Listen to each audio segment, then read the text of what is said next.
salam sejahtera dan apa kabar saudara-saudari sekalian? Nama saya ialah Dr. Lee dan saya berasal dari Bukit Metajam, Pulau Pinang. Sekarang saya tinggal di Kluang, Johor. Jadi selamat datang ke YouTube channel saya dan selamat menyertai program ini. Dr. Lee's Method, cara saya, Dr. Lee. English Grammar Level 1, tahap 1. Dan selamat menyertai cabaran 38 hari, 38 day challenge untuk kamu semua dan untuk saya juga. Kita sama-sama. Jadi mengapa 38 hari? Sebab kalau kamu tengok buku ini,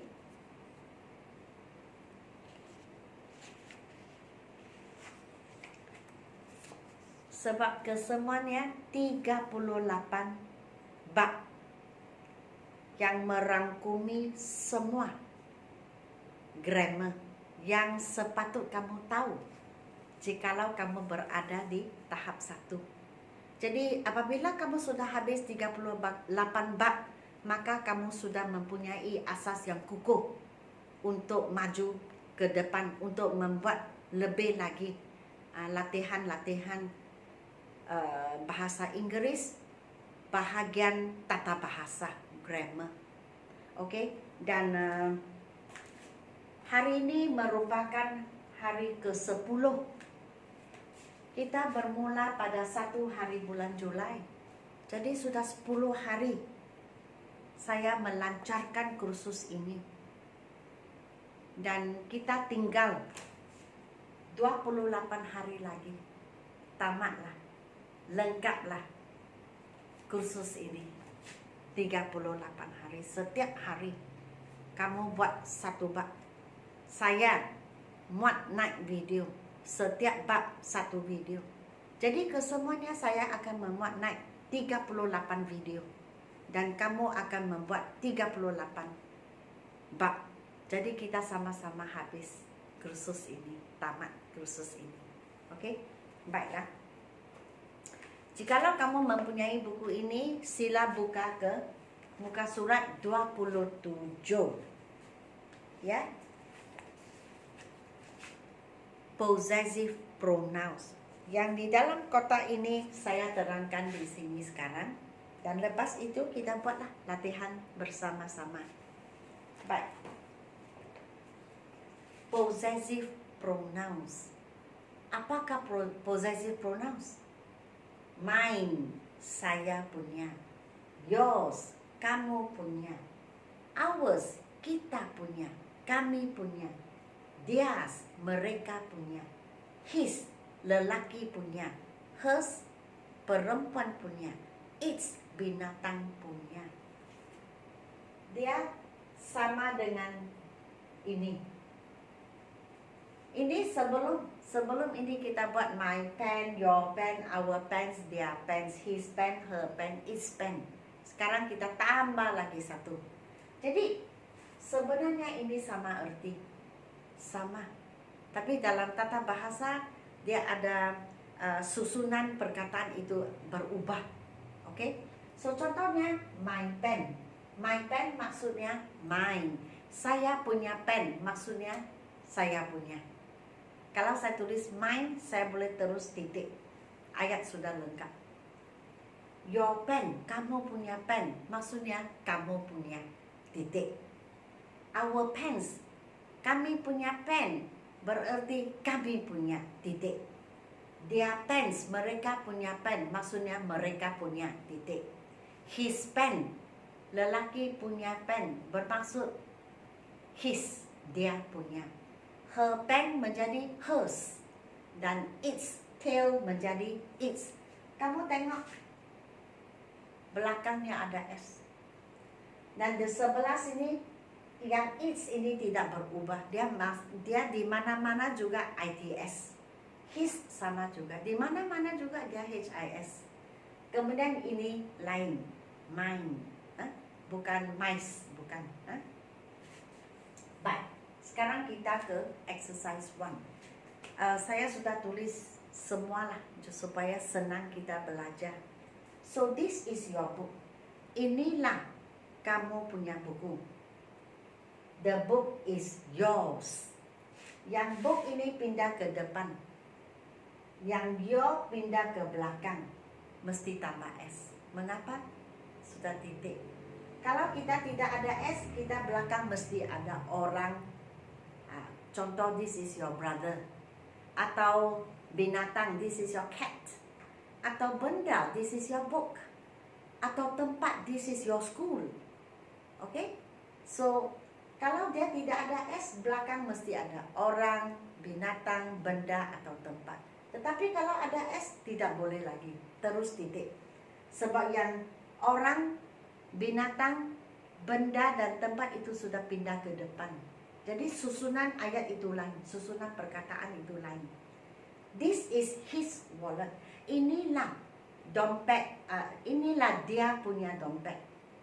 The wallet is his. Dompet dia punya. Titik. Sebab dompet sudah pindah ke depan. Jadi yang his itu belakangnya tidak ada apa-apa lagi. That is her skirt. Itulah dia punya skirt. The skirt is hers. Skirt dia punya. Jadi yang skirt dari belakang pindah ke depan. Yang her pindah ke belakang sekali mesti tambah S dan terus simpan nokta ataupun titik. Ayat ini dan ayat ini adalah sama erti. Okay? That is its bone. The bone is its. Itulah ia punya tulang. Tulang macam anjing dan kucing suka makan tulang kan? Tulang ikan kah, tulang apa kah?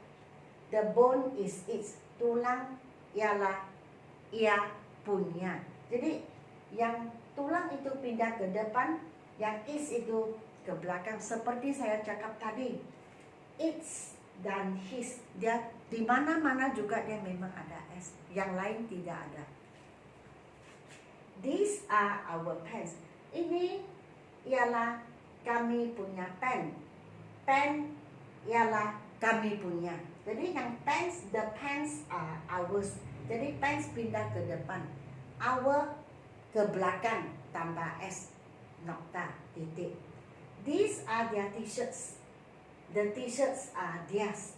Jadi kalau dia tidak ada S, belakang mesti ada orang, binatang, benda, atau tempat. Tetapi apabila kita pindah t-shirt ke depan, maka dia pindah ke belakang mesti ada S. Jadi kamu boleh simpan nokta. This is my key. Inilah saya punya kunci. The key is mine. Kunci saya punya. Jadi kunci pindah ke depan, mine menjadi mine. Di belakang mine tidak ada lagi orang, binatang, tempat ataupun benda sebab sudah di depan, bukan di belakang. Kalau mine tidak ada, bukan mine, maka belakangnya mesti ada orang, binatang, benda ataupun tempat. Kamu faham kan? So ini dua sama arti. That is its kennel. Kennel ialah rumah yang kita buat untuk anjing. The kennel is its. Dan itulah ia punya rumah, anjing punya rumah. The kennel is its. Rumah ia punya. Jadi yang kennel pindah ke depan, its pindah ke belakang, titik terus. Okay? Those are our clothes. Itu semua kami punya baju. The clothes are ours. Baju-baju kami punya. Jadi yang baju-baju pindah ke depan, our pindah ke belakang tambah S. Those are their socks. Itu adalah mereka punya sarung kaki. The socks are theirs. Sarung kaki mereka punya. Jadi yang sarung kaki itu pindah ke dari belakang pindah ke depan. Dia pindah ke belakang tambah S. Ini dua, ini dua, ini dua semua sama maksud. Jadi ingat, my pen maksudnya mine. Your pen maksudnya yours. Our pens maksudnya ours. Their pens maksudnya theirs. His pen maksudnya his. Her pen maksudnya hers. Its pen maksudnya its. Jadi apabila ada S, kita terus nokta. dan benda, orang, binatang, dan tempat pindah ke depan.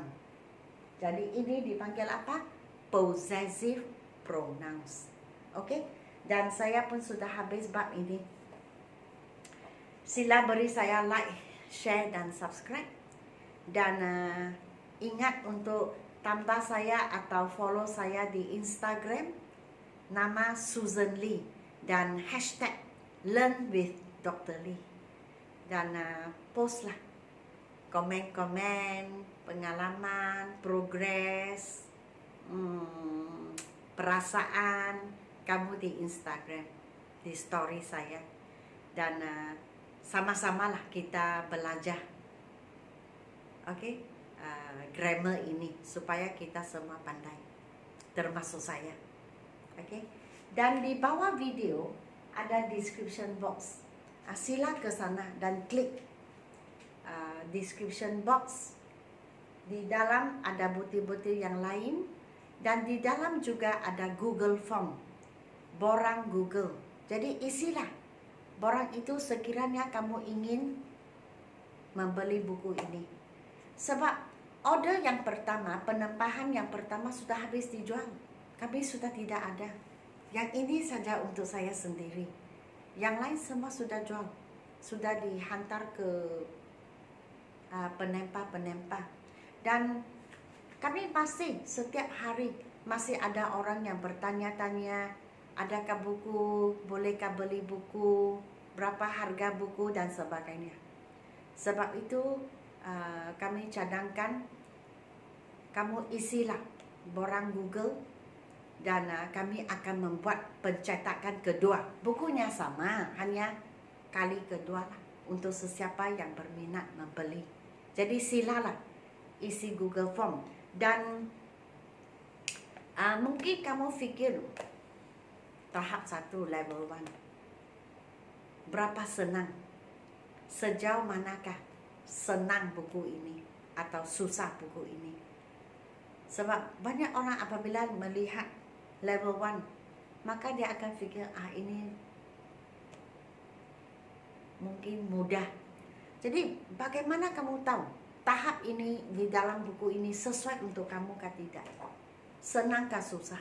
Tengok ini. Jikalau ini semua kamu tahu dan sudah pandai, oh ini saya tahu, ini semua saya pandai, maka buku ini tidak sesuai, jangan beli. Tapi jikalau kamu tengok apa yang saya ajar ini disalin dari buku ini.